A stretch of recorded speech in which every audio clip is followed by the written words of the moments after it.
everyone. In my 5-minute mastery model video, we will be talking about the upper limb. The upper limb is comprised of 3 different sections. So we have our humerus, our radius, and our ulna, and we have our carpals, which are divided into metacarpals and phalanges. We'll begin with the humerus, which has individual bone markings. We'll use a disarticulated skeleton to see our individual bone markings.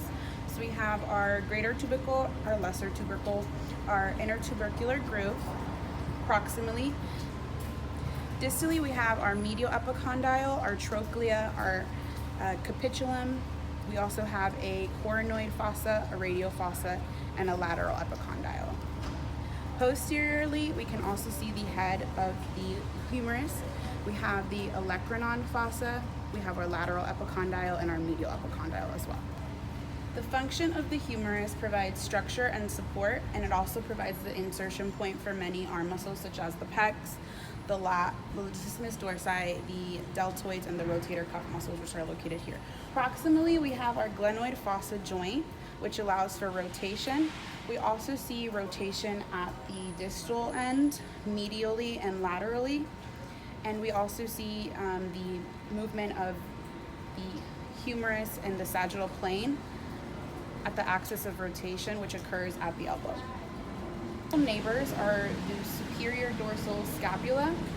We have the inferior medial rib cage, and then the superior medial clavicle.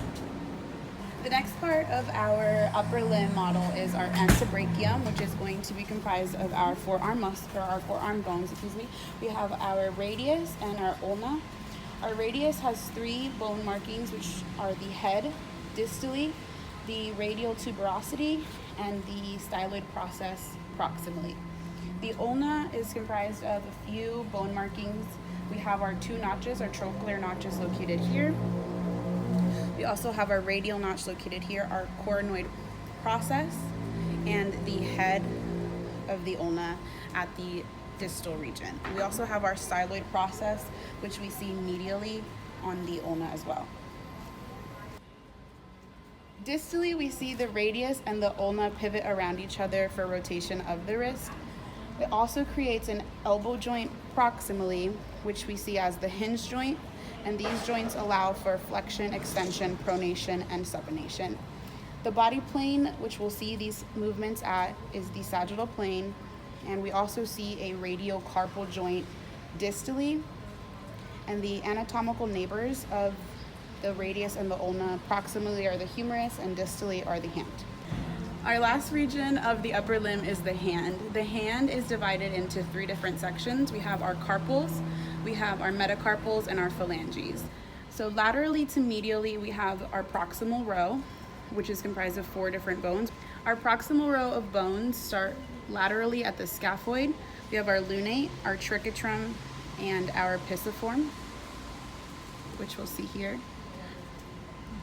Distally, we have our 4 bones as well, which are comprised of our trapezium, our trapezoid, our capitate, and the hamate bone. These bones distally provide movement of our wrists and articulation with the metacarpal bones of the palm. The proximal row here provides movement of the wrist with articulations with our radius and the ulna. Our metacarpals are divided into 5 different digits. Starting laterally, we have our first digit, our second, third, fourth, and 5th. We have 2 different regions of the metacarpals. We have our base, which is located proximally, and our head, which is located distally. The base of the metacarpal articulates with the carpals, and the distal head articulates with the proximal phalanx. Our phalanges are also divided into 3 different regions. We have our proximal phalange, our middle phalange, and our distal phalange.